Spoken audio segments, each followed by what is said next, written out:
வணக்கம் நண்பர்களே, நான் தான் உங்க பிரபின் கன்னியாகுமரியில இருந்து பேசுறேன். இன்னைக்கு நம்ம என்ன வீடியோ பார்க்க போறோம்னா, பிஎஸ்எல்ல பாத்தீங்கன்னா இப்ப ரீஃபண்டுக்கு அப்ளை பண்ணவங்களுக்கு இப்ப அமௌண்ட் கொடுத்துட்டு வராங்க.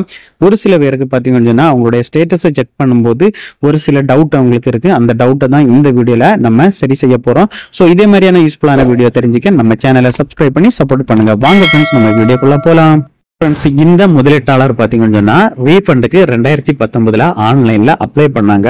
ஸோ அப்ளை பண்ண பிறகு பாத்தீங்கன்னா இதுவரைக்குமே இவங்களுக்கு அமௌண்ட் வரல. ஏன்னு சொல்லி பாத்தீங்கன்னா இவங்களுடைய பிஎஸ்சிஎல்ல முதலீடு பண்ண அமௌண்ட் பாத்தீங்கன்னா 20 to 25,000 உள்ளதான். 20 to 25,000 வரைக்கும் யாரெல்லாம் முதலீடு பண்ணி 2019 ஆன்லைன்ல அப்ளை பண்ணாங்களோ ஸோ அவங்களுக்கு பாத்தீங்கன்னா அமௌண்ட் கொடுத்துட்டாங்க. ஸோ இவங்களுக்கு அமௌண்ட் வரல. இப்படி அமௌண்ட் வராதவங்க என்ன பண்ணணும்னு சொல்லி பாத்தீங்கன்னா உடனடியாக உங்களுடைய ஸ்டேட்டஸை செக் பண்ணுங்க. அது பிஎஸ்எல் வெப்சைட்ல என்கொயரி போர்ட்டல்னு ஒரு போர்ட்டல் இருக்கு. அந்த போர்ட்டல்ல போய் உங்களுடைய பிஎஸ்எல் நம்பர், சர்டிபிகேட் நம்பர், உங்களுடைய கேப்சா இதெல்லாமே நீங்க கொடுத்து அதுக்கப்புறம் பாத்தீங்கன்னா செர்ச் கொடுத்தா போதும். செர்ச் கொடுத்தா உங்களுடைய கிளைம் ஸ்டேட்டஸ் இதுல ஷோ ஆகும். இவங்களுக்கு எப்படி ஷோ ஆகுதுன்னு சொல்லி பாத்தீங்கன்னா இவங்களுடைய பிஎஸ்எல் சர்டிபிகேட் நம்பர், இவங்களுடைய நேம், உங்களுடைய பேன் கார்டு, இவங்களுடைய மொபைல் நம்பர் எல்லாமே ஷோ ஆகுது.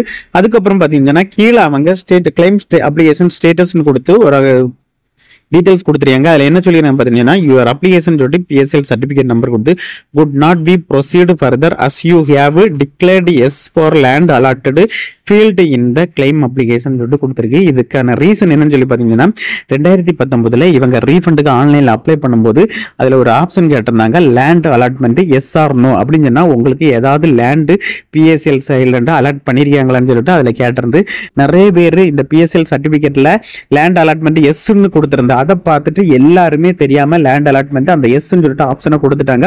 கொடுத்து சப்மிட் பண்ணதுனால இப்ப செபி அவங்க செக் பண்ணும்போது உங்களுக்கு ஏதோ லேண்ட் அலாட் பண்ணிருக்கு, அதனாலதான் நீங்க எஸ் கொடுத்துறீங்கன்னு சொல்லிட்டு அப்படி மென்ஷன் பண்ணிட்டு யாருக்குமே அமௌண்ட் கொடுக்காம வெயிட் பண்ண வச்சிருக்காங்க. ஸோ இதற்கு பாத்தீங்கன்னா கூடிய சீக்கிரத்துல எடிட் ஆப்ஷன் கொடுப்பாங்க. எடிட் ஆப்ஷன் கொடுக்கும்போது நீங்க லேண்ட் அலாட்மெண்ட் நோன் கொடுத்து நீங்க சப்மிட் பண்ணணும். சப்மிட் பண்ணா மட்டும்தான் உங்களுக்கு அதற்கான அமௌண்ட் கிடைக்கும். ஸோ அதற்கான எடிட் ஆப்ஷன் கூடிய சீக்கிரத்துல வரும்போது நம்ம சேனல் அதற்கான வீடியோ பதிவிடும். ஸோ அதனால பிஎஸ்எல் சம்பந்தமான எந்த ஒரு டவுட் இருந்தாலும் நீங்க கமெண்ட் செக்ஷன்ல கமெண்ட் பண்ணுங்க. பிஎஸ்எல் சம்பந்தமான எந்த ஒரு அப்டேட் வேணும்